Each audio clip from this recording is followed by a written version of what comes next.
All right, guys, welcome back to Everything College Football Podcast. Today, me and Nick here, 2024 preview and prediction for the Clemson Tigers. Looking at this coaching staff, largely intact from last year with Dabo Swinney back as lead man. Garrett Riley enters his second year as the offensive coordinator. Then Wes Goodwin, who's been on staff since 2018, will once again be the DC. First four-loss season since 2011 for the Tigers, and I think Clemson's being significantly undervalued in the media, Nick. We start with this offense, and I think this is a big reason why they're probably not getting as much respect as they should. The unit that put up about 30 points per game last year at times showed adequate balance. They also showed a lot of sloppiness throughout the year, Nick, and that was the big theme in their four losses, just silly mistakes. We were talking about it a minute ago, the Duke game, how they were fumbling in the red zone against Florida State. They had a big fumble that was returned for a score in a game where they could have went up 2 scores in Miami. And then NC State games, they had 5 total turnovers in those games, that is. So this was an offense that just had a lot of silly mistakes that really held them back. And you also had a young quarterback in Cade Klubnik, who enters his third year in the program, a unit that returns 8 starters. And these are the notes on him, a guy who really showcased the ability to throw the ball downfield with great precision, has arm strength, mobility in terms of throwing on the run, making some good plays as a runner, has made some good throws versus the blitz as well. Needs to be more consistent in that area, though. Speaking of the NC State game in specific, he had an interception against that said blitz, was forced to throw fast, didn't get his feet set and assailed on him. The wide receiver wasn't exactly open, but had no chance. This was also on first down, so there's some things like that Cade needs to continue to work on. Game is really predicated on the quick throwing game. Some of the more complex Tony Gibson concepts took a toll on this offense. Wide receivers were forced to make tough grabs in that one. And that was kind of the theme throughout the year, Nick. Cade Klubnik, of course, former 5-star recruit. And a lot of people forget that this kid still has immense ceiling. And last year, they had a lot of issues to work through. And I certainly think he's got a lot of those kinks out of his game. And I think the Austin native in his third year is really going to boom. This is certainly a make or break year for Cade Klubnik, who has to really show he can live up to that 5-star billing. I think he's a phenomenal quarterback. We saw it in bursts last year.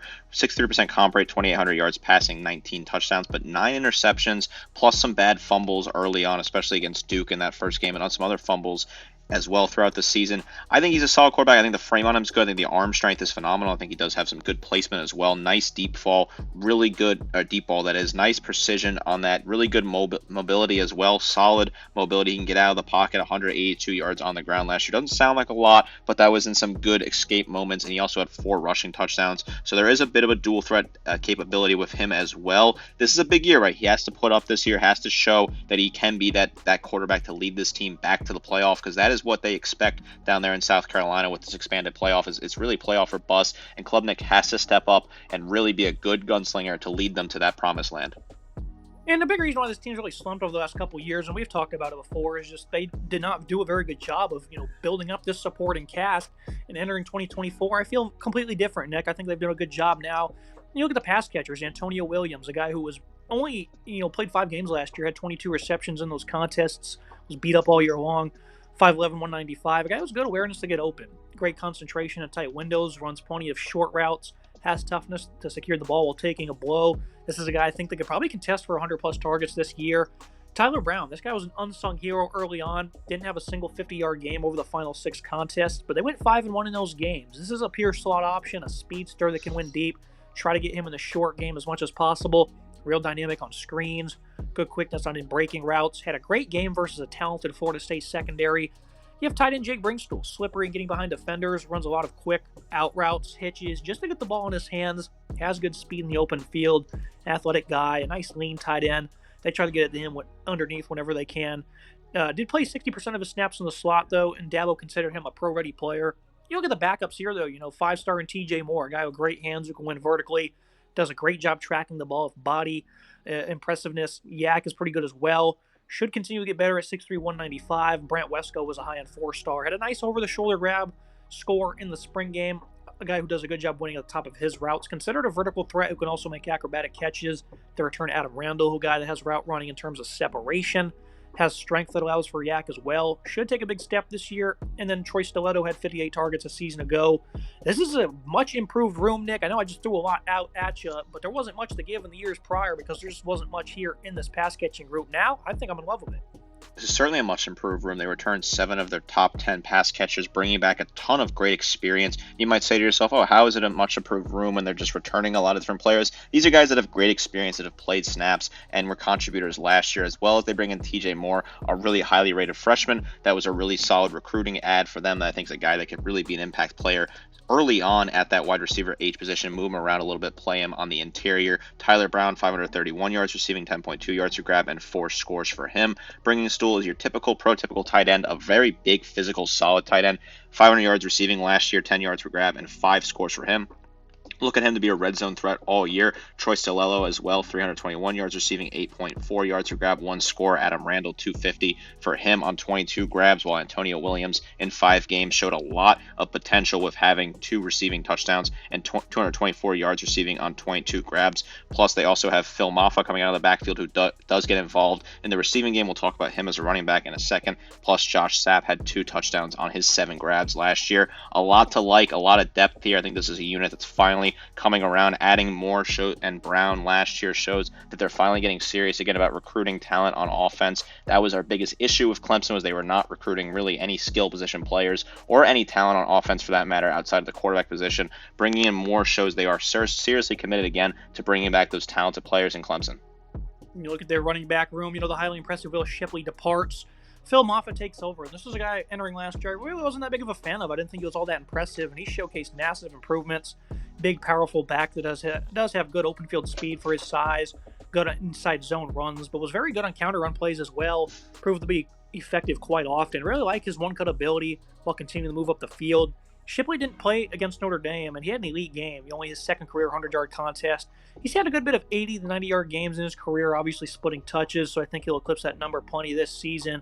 And in that game, Nick, where it was just up to him with the running back duties, he had a career-high 36 carries for a career-high 186 yards and 2 touchdowns. He obliterated that Notre Dame defense that is very good. And Moffa really showcased at 6'1", 230 in that game specifically. That he is more than welcome to taking on a full load and being effective when doing so. Over the back half of the season, he had plenty of games where he was seeing double-figure carries after only seeing 2 of those over the first half of the year. This is a guy I'm very excited for all of a sudden, Nick, and it's the same thing I had with the wide receiver core. I wasn't very impressed with him in the beginning, and now I'm pretty happy with him. Moffa is a massive difference maker for this offense. He was really strong last year, splitting touches with Shipley, nearly 1,000 yards rushing, 13 touchdowns, and like I said before, he had 21 grabs out of the backfield, so he can be used on screen plays and different sort of passes out of the backfield. I like Moffa a lot. I think he's a really fun, fast back, nice open field ability, good cuts as well, really solid back, good on the inside as well. I like him to be able to get a lot of yards this year. I think he can get to that 1,500 mark pretty convincingly, maybe even higher than that. They're going to run the ball a lot with him this year. That also relieves the pressure on Klubnik if he has a back behind him that's going to be able to get him guaranteed yards, nice chunk yards early on in the game. I think this is a really nice player to have in your backfield, a good veteran leader as a senior. Really nice like what they return here in Moffa. I'm excited to see what he looks like this year. And then you look at the depth at the running back room. Jay Haynes, a 3-star redshirt freshman from the state of Alabama, has elite speed and some flexibility. Keith Adams Sr. was an all-state runner in high school at Utah, more of a power runner at 215. And then Jarvis Green, 5'9", 200, is also a redshirt freshman. So a lot of inexperience behind him. But guys, I think can certainly alleviate some pressure off of Moffa when he needs to get a break. Look at the offensive line. It's also been a thing on Clemson. It's always never really been great. The offensive line's never really produced NFL talent by any means. And that certainly probably won't be the case this time around. They just need to be, a top 20 unit, I would say, to continually compete for national titles. Look at Tristan Leah, next 5-star. He's been a quality player at left tackle. Nowhere close to living up to that billing, though, out of high school. Should see him mold into a higher tier player this year. Marcus Tate proved to be an elite pass blocker last season. Needs to find better groove in terms of being physical in the run game, though. They lose a great center, Will Putnam. Ryan Lynchium will take over as center, a 3-star in the class of 2021. Has only played a few snaps in his first 3 seasons, though. Harris Sowell could be in play for that role as well. Struggled mightily at right guard last season once Walker Parks went down. Parker returns after only 2 games last season. Proven to be a great run blocker. Needs to find rhythm in pass pro, though. Blake Miller is coming off a great season at right tackle. Will return to his post and should be able to contend for all conference honors. Plenty of experience here for Matt Luke to work with, Nick, and that's an omission right there. That's the new offensive line coach they picked up. A lot of people are familiar with his work, and it seems like this might be the guy that can certainly lead some untapped potential being settled.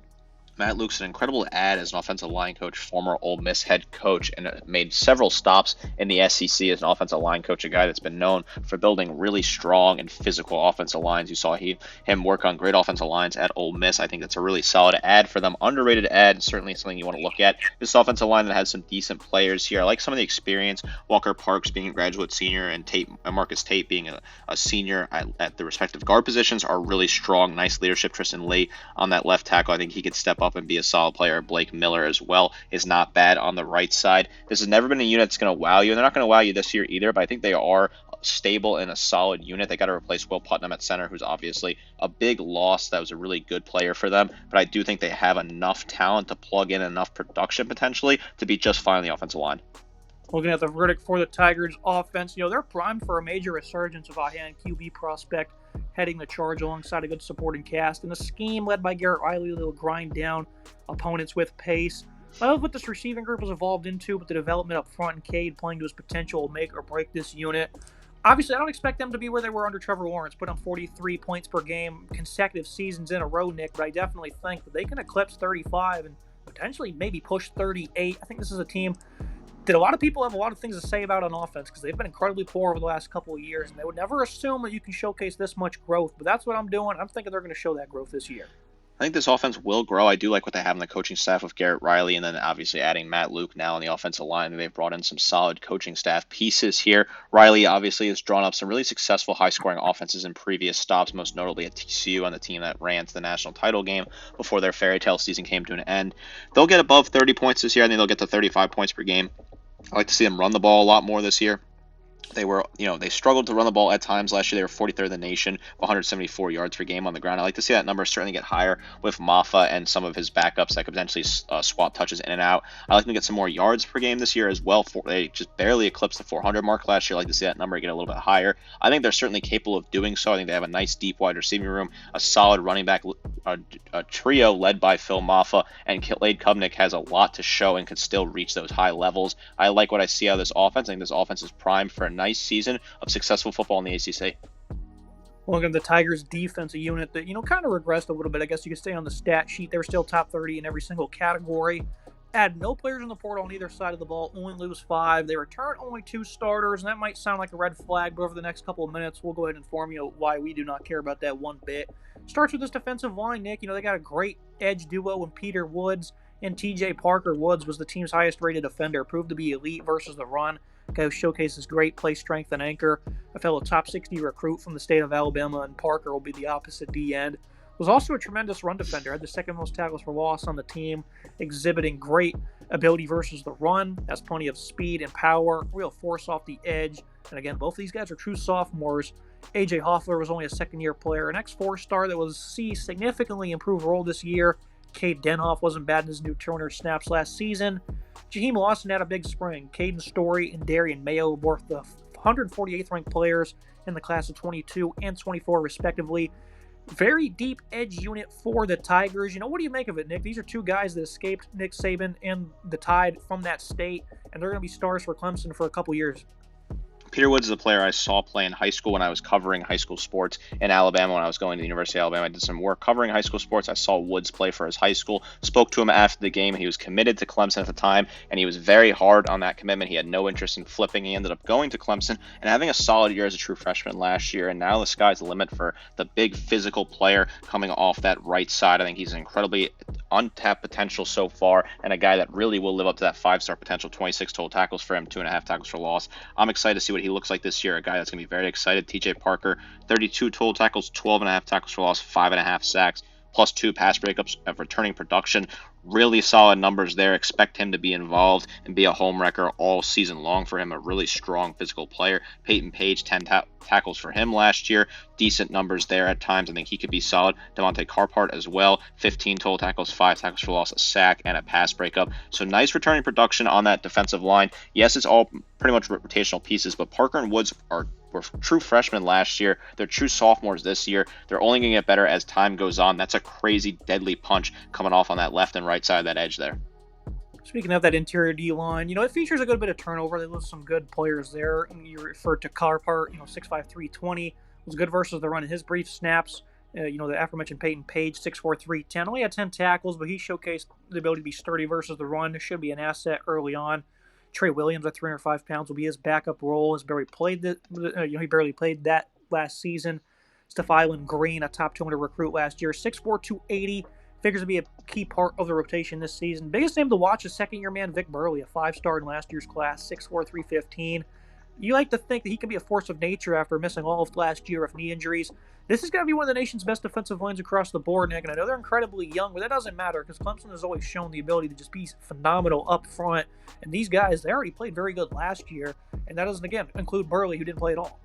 Vic Burley on that left side, left defensive tackle, could be a really good difference maker for this team. Want to see what he looks like. Obviously didn't play last year, but a lot of untapped potential there. Trey Williams as well is a decent rotational piece. This is a very strong, very deep defensive line that has a lot of strong players that can get in the backfield and wreak havoc for ACC quarterbacks. Look at the middle of this defense, led by Barrett Carter. Athleticism allows him to cover good ground and coverage. Has versatility, but he barely played in the slot this past year after doing that 331 times in 2022. Takes good angles in pursuit versus the run, real strong at the point of attack. Has bad intentions when tracking a ball carrier at full speed. Good movement and closing burst from Carter. Should be one of the top LBs in the country. You look at the rest of this room. Wade Woodaz has showcased great versatility as well. As he can play in the box, free safety in the slot. He's been a good run defender. Should emerge as a highly reliable playmaker this fall. Kobe McLeod was very impressive getting on the field last season, despite it only being 90 snaps. D. Creighton saw the field a bit during his freshman season. Same goes for Jamal Anderson. And, of course, elite 5-star Sammy Brown, the crown jewel of this incoming class. A guy of great instincts, high-end athletic ability. This room is full of youth, but tremendous upside, Nick. What do you think these two starters and Caden Woodhouse can, accumulate this season? And what are the expectations for Sammy Brown? This is a very interesting linebacking core that I think is deep and has some solid players. Barrett Carter's your veteran player. There was 6'2" total tackles last year, 9.5 tackles for loss, 3.5 sacks, a pick, and 5 pass breakups. Really nice leader there. I like what he can do. Kobe McLeod as well is a strong returning piece. 17 total tackles, 3.5 tackles for loss for him. I think that's some decent production they bring back.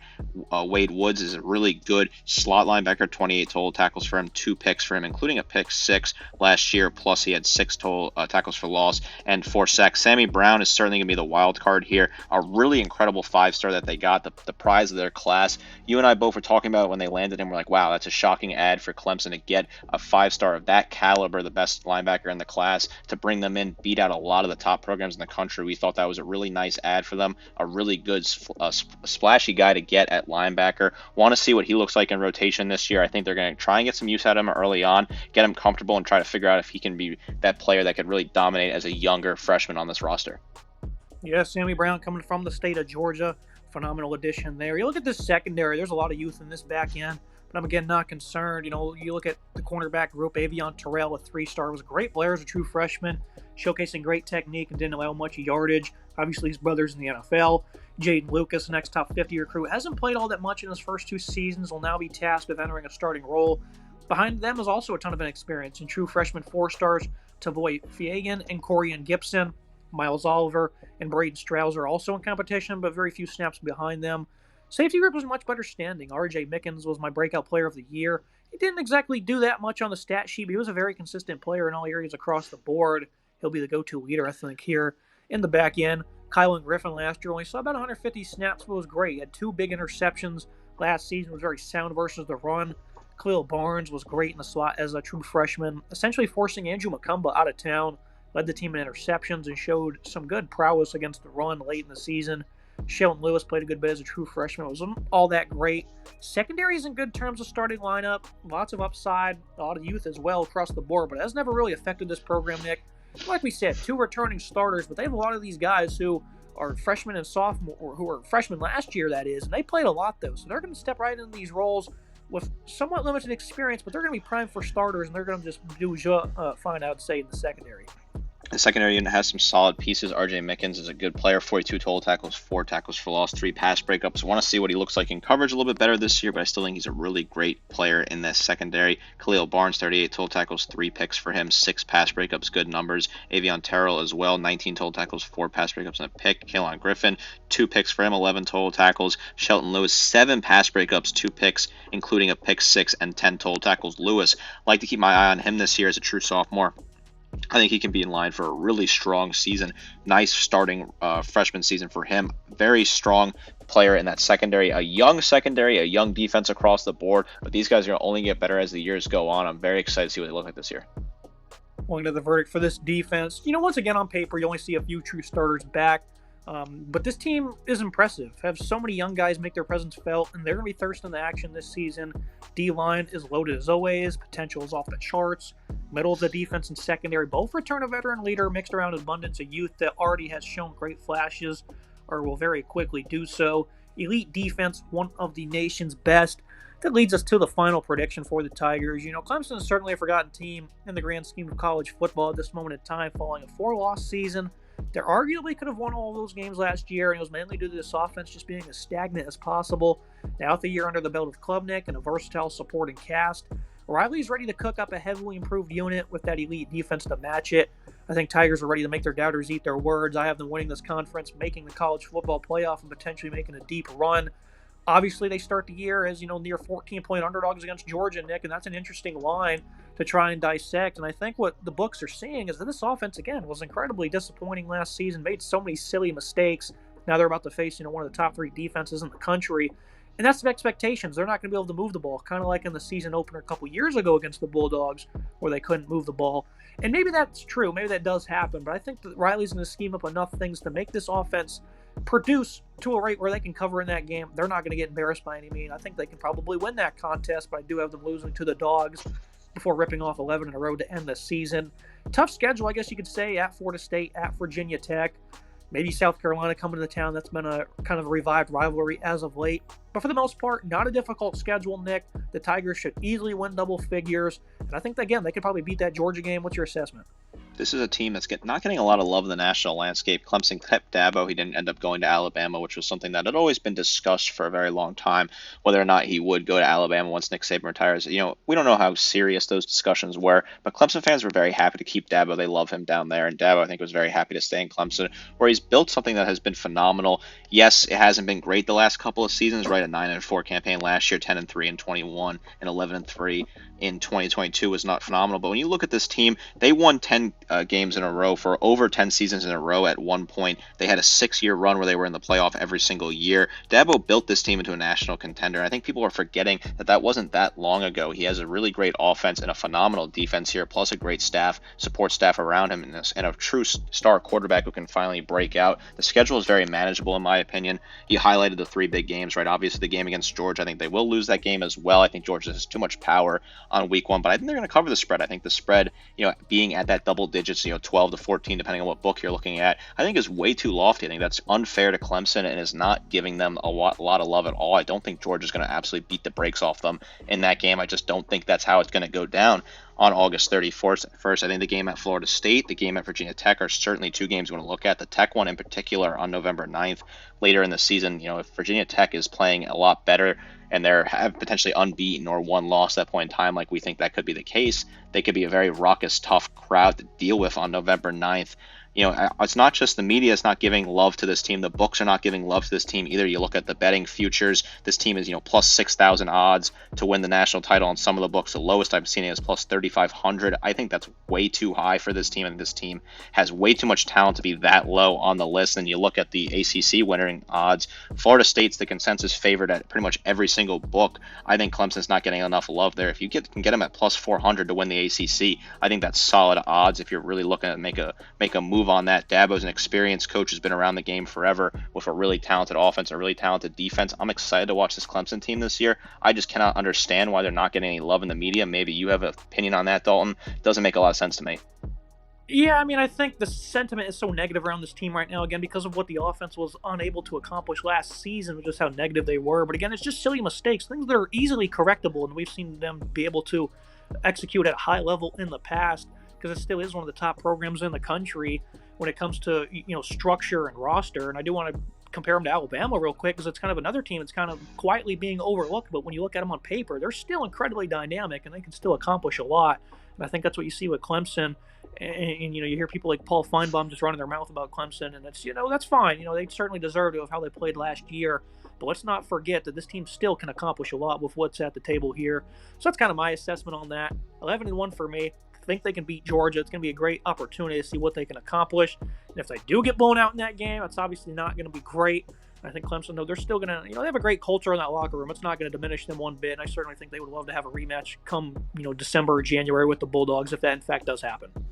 I think this is something where if they do get blown out, we can reassess and rediscuss that at that moment in time. There'll certainly be a lot of hot takes on that. But I think you and I would both agree that they would probably be able to ready the ship and steady it a little bit and figure it out as they go on. I think they're going to win this conference this year. You also think they're going to win this conference this year. They have, the pathway is laid out for them, even with the loss to Georgia. They'll be just fine, in my opinion. I really like what this team has this year, and I'm really excited to see what they can do with Dabo Swinney and company.